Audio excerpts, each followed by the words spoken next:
hate stock Glock triggers. They just...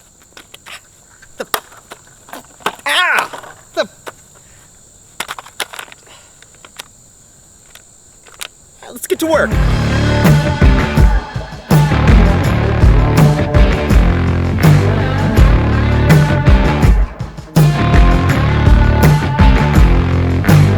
Hey guys, welcome back to Work the Trigger. Today, I've got good old Builder Shooter and Manny Things with me. And we're going to give you guys a little bit of a unique comparison between Glock triggers.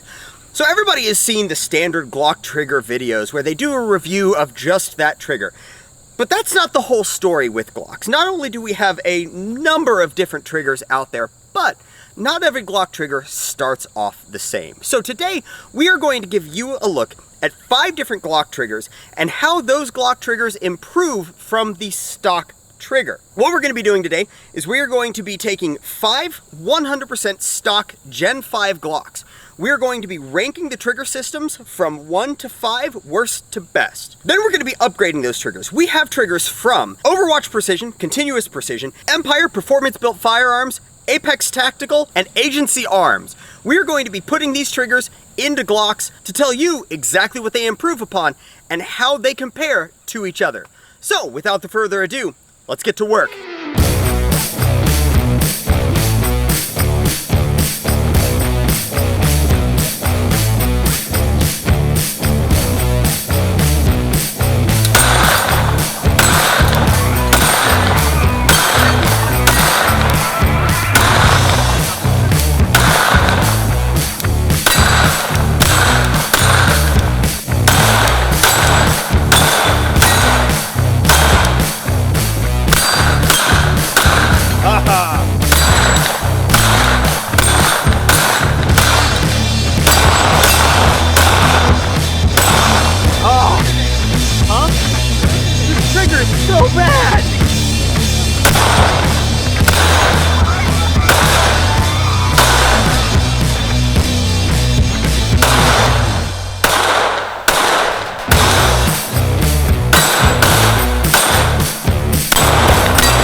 Okay guys, so we all took shots out of the 5 stock Glocks that we have. Now, this is kind of the spread of how we think they fall, going from worst to best, 1 being the best, 5 being the worst. So, I'm over here, the good old W. First up for me was my 19. The 19, it's well worn. Like, this trigger has been shot. So, second up for me was the 34, which kind of makes sense. The 34 is from the factory supposed to be a better trigger than all the other ones. Next up was the 45. The 45 was pretty nice. Then the 17 from Manny Things there. And finally, Builder Shooter's crappy Glock 17. So next up we got Builder Shooter here. Now he actually listed his 34 as number 1. He's got the 19 as number 2. He's got the 45 as number 3, same as me. Then he's got Manny's 17 and then his 17, again rounding up the rear at number 5. Then we've got Manny over here who decided to go completely off the rail, and he actually went with the 34 as well. That's fine, that makes sense. Next up, he actually chose the 45. Then he's got his 17, and then Builder's 17, and then my 19. So apparently Manny doesn't like worn-in triggers. He likes the nice, tight, new ones. So now what we're going to do is we're all 3 going to get together. We're going to one at a time take a look at each one of the triggers. We're going to get used to the trigger pull stock, then we're going to put the new trigger in. Then we're going to compare that to what we remember the stock trigger being and give you guys a rundown of what we think it did to the stock trigger pull. After that, we'll go ahead and compare all these guns again. We'll do the same thing where we rank each one of them, and we'll see how those rankings change depending on the trigger that we ended up putting in it. So let's go ahead and start off with my Glock 19. Okay, so first up we're gonna do my Glock 19. Now again, this 19 trigger is really worn in. This 19 trigger has about a little over a 1/4 inch of overall movement. And then it's got a little bit of a rolling break. It doesn't have a hard wall necessarily, but again, it's extremely worn in. And the stock trigger pull weight on this guy is just over 6 pounds. Now this gun is going to be getting the agency trigger.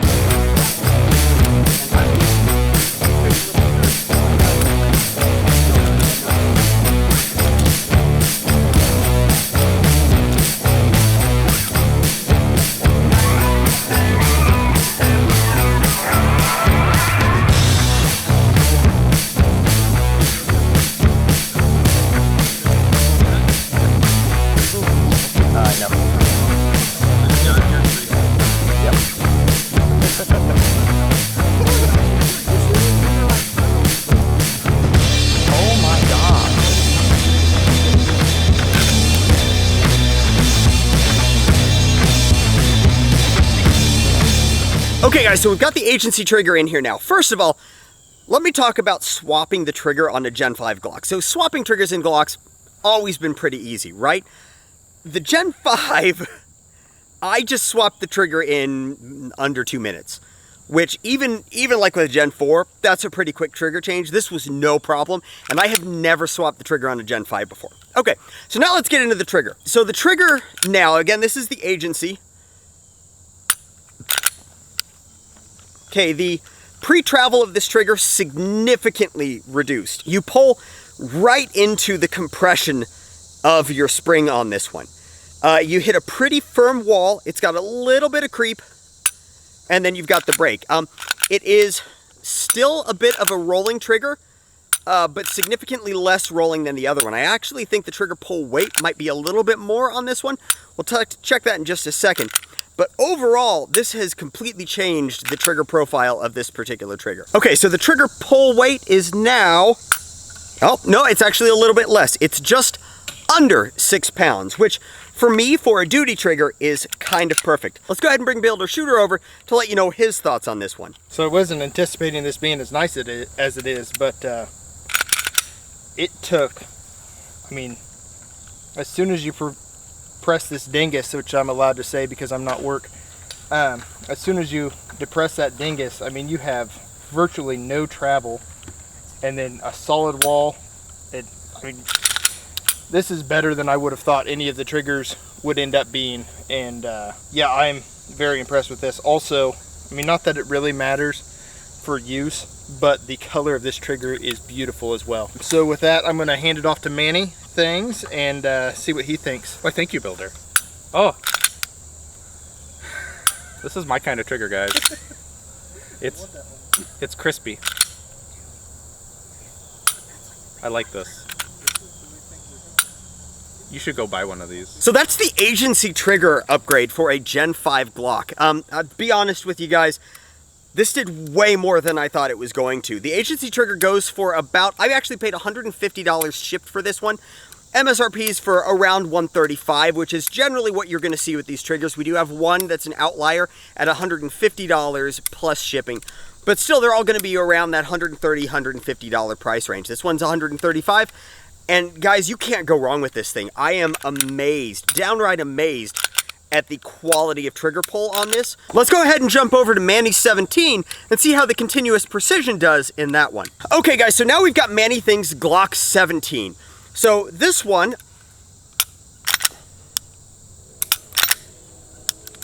the trigger pull is it's a longer, more stacky trigger pull on this one. So it's got a little under a 1/4 inch of overall travel before you start getting a lot of resistance.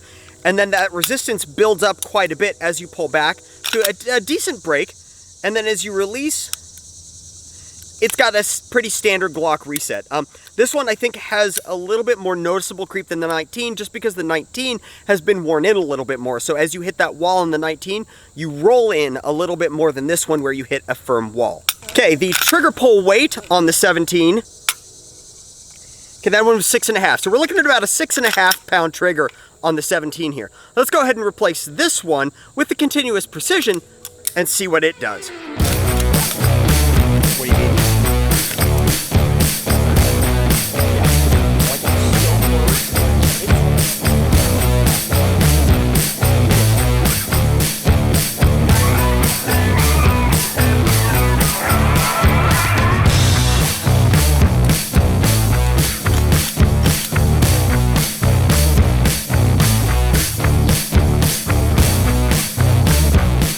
Okay guys, so we've got the continuous precision trigger in Manny's Glock 17 now.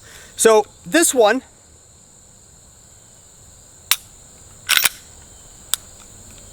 so I can feel the trigger a little bit more than the agency. It does, the front face on it has some nice stippling that's going to keep your finger planted right on that trigger. This does not have the hook on the bottom like the agency does. So you are going to get quite a little bit of perch, but you're not going to get slide at all, I don't think. The pull on it, you're going to work, you've got about 3/16 of an inch of overall movement. You hit a wall, and that wall is right as the trigger is just about vertical, right there. You're going to pull through, and you're going to start feeling it stack a little bit. Then you hit a really hard wall right there, and then the break. Okay, let me get a trigger pull weight for you. Okay, so before the trigger pull weight on this was about 6.5 pounds. Now we are going to be running at right under 5 pounds on this one. So far, this one has affected trigger pull weight more than the agency one did. Let's go ahead and see builder shooter's reaction to the continuous precision trigger. All right, let's get the trigger pulled on this bad boy.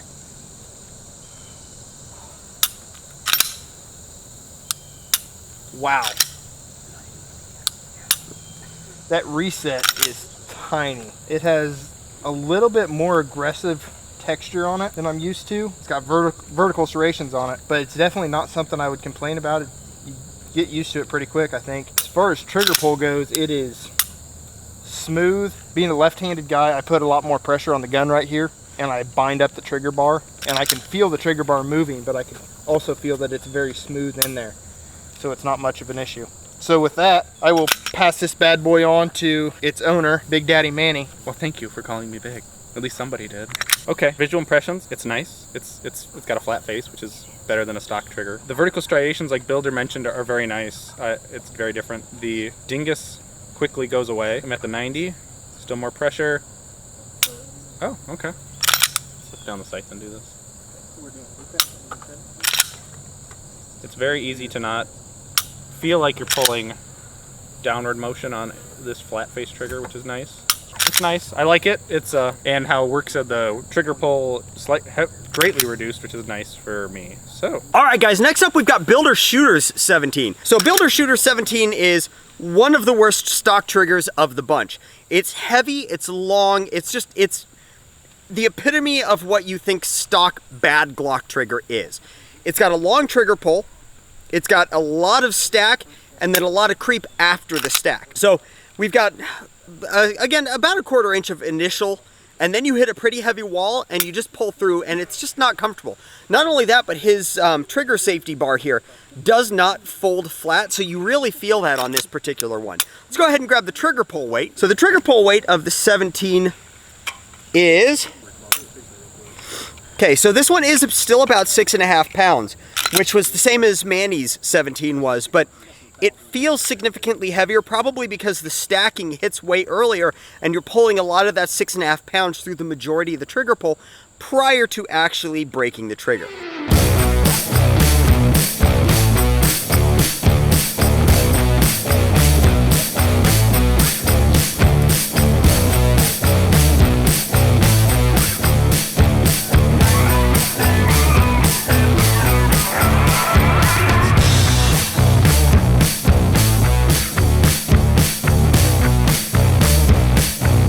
All right, guys, so now we've got the Apex in Builder's Glock 17. Now, to give you a rundown of the Apex,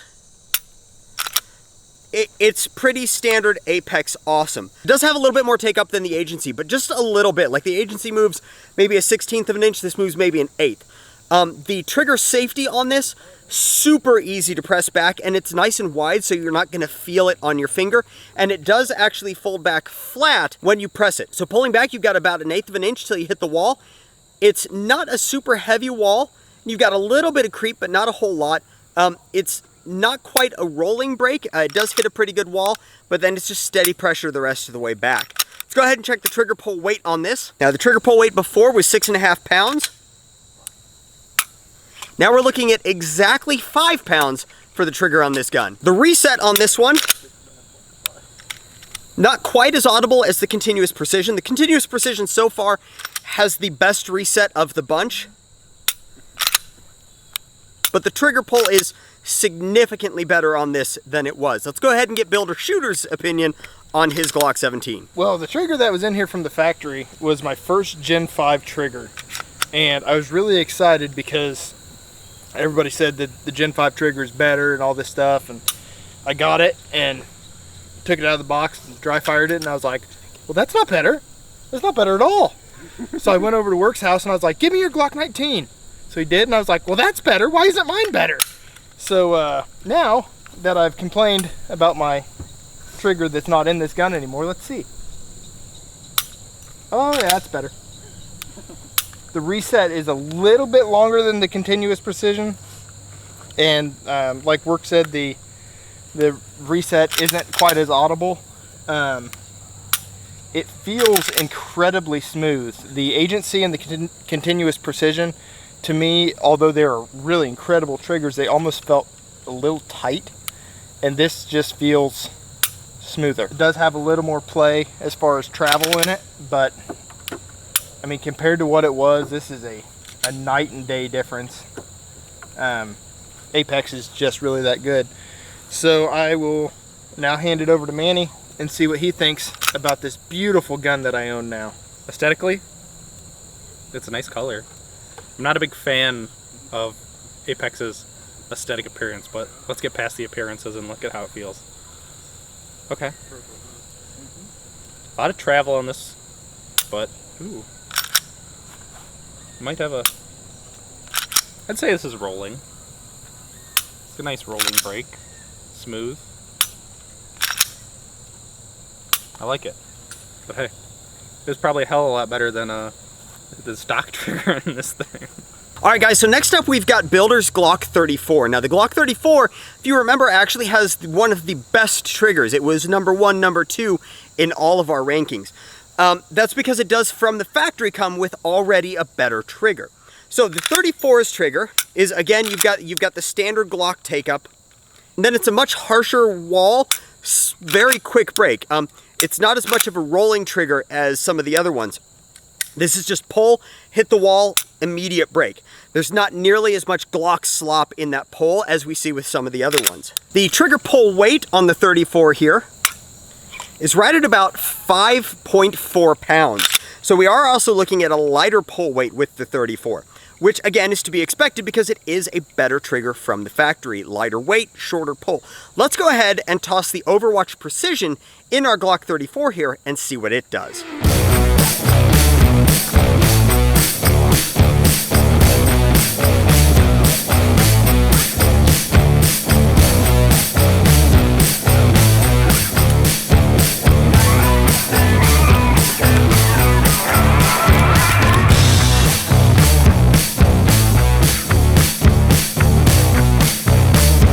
Okay guys, so now we've got the Overwatch Precision trigger in our Glock 34 here. Now, I want to note, so far, they can hear me, but whatever. This has made the least improvement, I think, but that's just because the 34 is a really good trigger in the first place. The Overwatch Precision trigger does not replace the trigger connector. It only replaces the trigger bar and the trigger shoe. And again, this is $135-ish. So, the pull on this one, we've got about another 3/16 of an inch of take up. The trigger safety does fold nice and flat back with the rest of the trigger. And then you hit a pretty nice wall. But this one has converted it to more of a rolling trigger. So it was more of a walled trigger before. Now it's more of a rolling trigger. You hit that wall and it's a steady pressure for about 1/8 of an inch, and then you finally hit that brake. You can feel that 1/8 of an inch a little bit more in this case, but I do feel like it maybe lightened the trigger just a little bit. It's definitely, the trigger shape has greatly improved the overall design of this particular setup. Let's go ahead and check the trigger pull weight. Okay, the trigger pull weight is now about 4.75 pounds. So we did reduce the trigger pull weight on this one. And again, switch it to a little bit of a rolling brake versus that hard brake before. Let's go ahead and see what Builder and Manny's thoughts are on this. All right.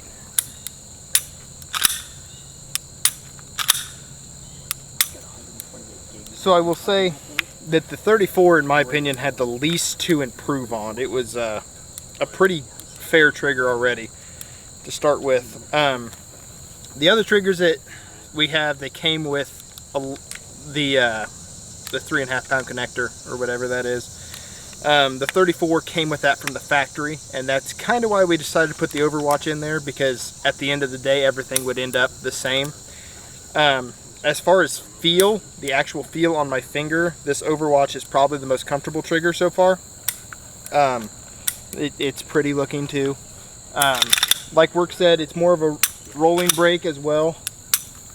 The reset is short. I'll be honest, I like it a lot. It just seems to be a pretty decent upgrade for a already pretty decent trigger. So with that, I will hand it over to my little buddy Manny. Oh, I'm little now. Okay. Okay, we're gonna look at the aesthetics of this first. It's very pleasing. It looks very nice. It's nice and shiny and silver. But this gun already had a nice trigger. Like Builder said, it came with the better connector from the factory. So let's run it out. I kind of like that rolling brake. This game's kind of smooth and kind of almost like a 1911 or it'll roll, and then it just brakes and goes straight back. No issues with bringing it straight to the rear. Like on some triggers, it's very nice. The trigger safety, or the dingus in this case, goes very nice and flush. Nothing to rub your hand on, like the continuous precision that has the serrations vertically.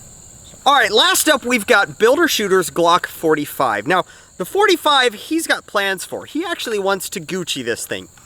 And because of that, that has dictated which trigger this is getting. But for now, let's go ahead and talk about the stock trigger. We'll go into that trigger in a minute. So the stock trigger on this fell generally in the middle of the pack. It's not good, it's not bad. It's basically a standard Glock trigger. The trigger safety on this one, again, sticks out quite a bit. You can really feel it. And it is more of a walled brake, or at least a shorter roll than the My 19 or Mandy's 17 was. It's more akin to the 34, but a little heavier pull weight. Let's go ahead and check that pull weight. Okay, the pull weight on this one is about 5.5 pounds. So this is actually a pretty good trigger, a stock trigger as far as Glocks go.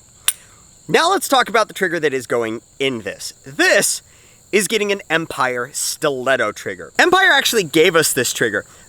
We are one of the few channels to actually get one of these, and we're super excited about it because this is one of the most beautiful Glock triggers you guys have ever seen, and I have ever seen. It is gorgeous. Now let's see what it does performance-wise to our Glock 45. Quiet for just a second because I gotta explain a couple of things. Okay, so while I'm doing this one, I do want to say this is the Blackline trigger from Empire.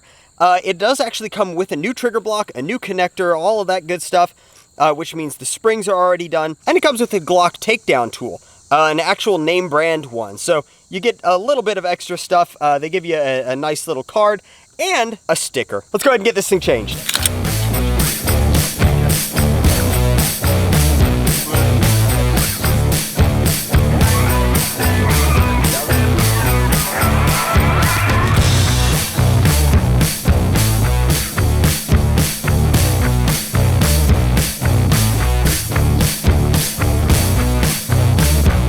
Okay guys, so now we've got the Glock 45 here with the new Empire Stiletto trigger in it. Now the Stiletto, It replaced like all of the trigger internals. It comes with a new block, all the stuff that comes in the block, the trigger shoe, yada yada. It does have quite a bit of movement compared to the other ones, but look at this thing. This is just gorgeous. It's like a faux Damascus with a big trigger safety bar here, but here's the overall movement of the trigger. You can see it's got about 1/4 of an inch of overall movement, and you hit the wall after the trigger has reversed, is back to the rear here. And then when you hit the wall, it's a pretty heavy wall, not a lot of movement, and then the brake. So it is a nice crisp brake, but you do have a lot of movement before you hit that crisp brake, and then that brake. Trigger pull weight on this guy, if you remember before, it was 5.5 pounds. Now we are looking at, okay, we're looking at about a 5.5 pound trigger pull still. So the trigger pull weight stayed the same. It firmed up that wall and gave us a crisper brake, but that trigger shoe is reversed backwards a little bit. You're not going straight vertical like you do on some of the other flat face triggers. Let's go ahead and see what Builder thinks about his new Empire Stiletto. I love it. All right, let's see how it pulls. This Glock 45, when I got it, it was the 3rd Gen 5 that I bought, and when I pulled the trigger on it, it just felt to me what a Gen 5 trigger should feel like. It was an improvement, but it was still a Glock trigger. So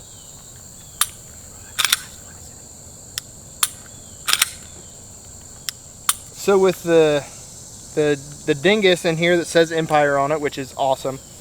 With the dingus in there being a little bit bigger, you definitely feel the skeletonized part of it around the dingus, which I wouldn't say is a bad thing. For me, it almost helps keep your finger exactly where you want, like the continuous precision does with the vertical serrations. As far as weight, like Work said, it didn't change the weight a whole lot, but the overall feel, just changing from a curved trigger to a flat trigger makes a world of difference in my opinion. I hope he gets lots of B-roll of it. I'm going to get it really close, but this thing is beautiful. So with that, I'm going to let Manny touch this for a very short amount of time so he can give you his opinion on it. Just first impressions, it looks very pretty, but the safety tab is different. I won't say it's bad, it's different. I like that the trigger's already at 90 degrees, so let's take a couple pulls. It definitely did lighten it, but it's I'd say it's different than any of the other triggers that are on the table. But we really won't know until we shoot these things, will we? Okay guys, so now we've got all those triggers swapped. Now let's go back to the drawing board. We're going to go ahead and compare each one of those triggers to each other. We're going to re-rank each one of those triggers and see exactly what swapping the trigger did to our ranking to see if the quality of Glock trigger that we were dealing with before affects the ranking in the end. Let's go ahead and get to that.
Guys, so we've all shot these things and the rankings are out. And I'll tell you, It was a lot closer than I thought it was going to be. Do you guys think it was closer than you thought it was going to be? I mean, honestly, I think most of it, especially the what we'll find in the middle, is going to come down to shooter preference. I mean, all 5 of these triggers are fantastic. They really are.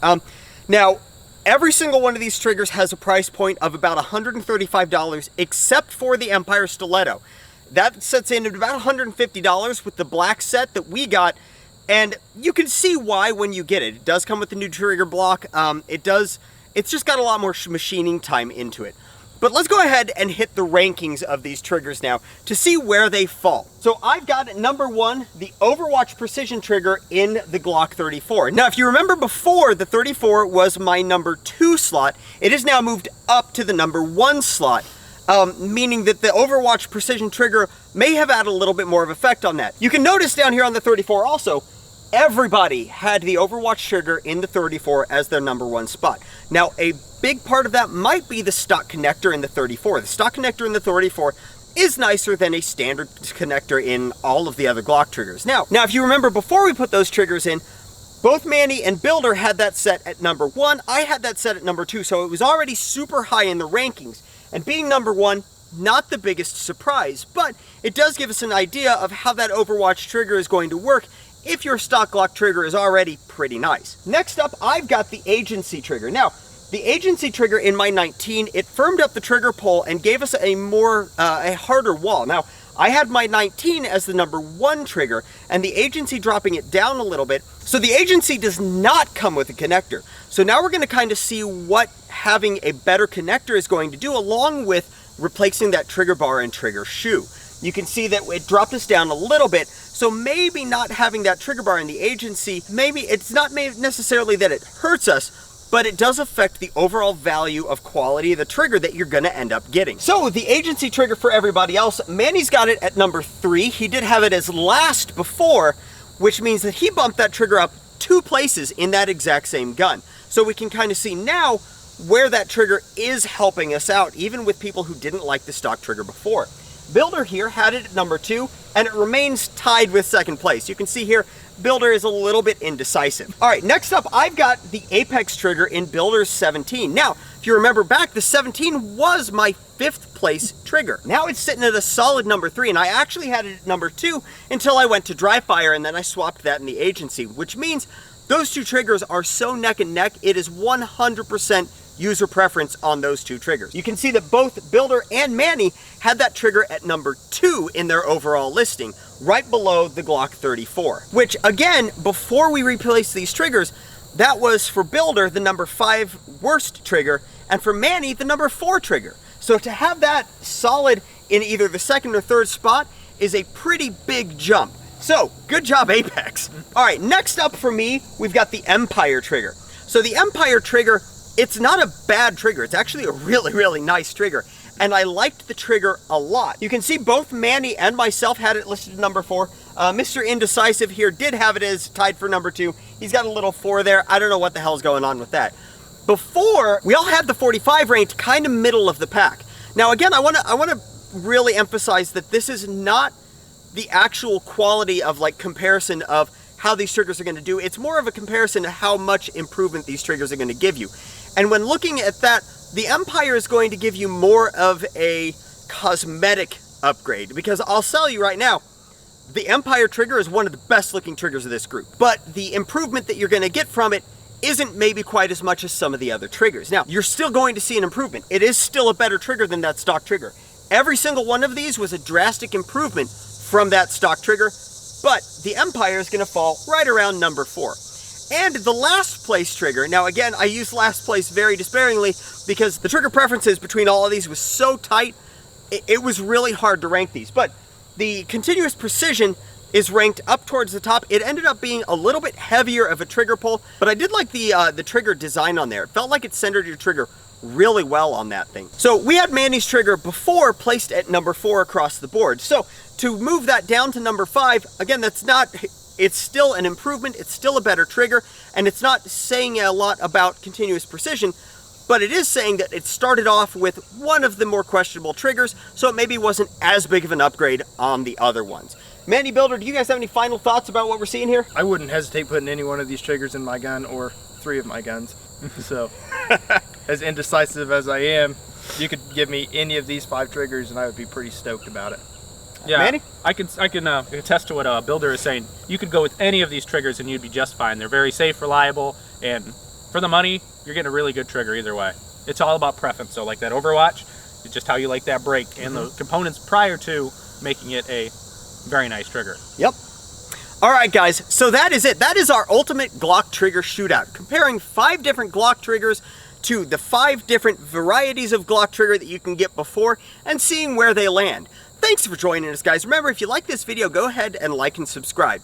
If you've got any other triggers that you'd like us to take a look at besides these, go ahead and write those down in the comments below. If you've had any personal experience with any of these and you disagree with us, go ahead and write that down in the comments too. I want to give a big thanks to Builder Shooter here and Manny Things for joining us on this and helping us out with this. Manny, you've got your own channel. Where can they find you? You guys can find me right here on YouTube as Manny Things. It's a channel about whatever the heck I want. You doing shooting, we can go camping, we're gonna do gear reviews, USPSA, dry fire, anything's under the sun at my channel.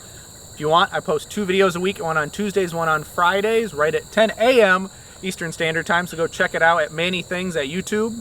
Hopefully we'll see you there. Thanks one last time, guys. Remember, I appreciate every one of you, and until next time, do your research, get informed, and get to work.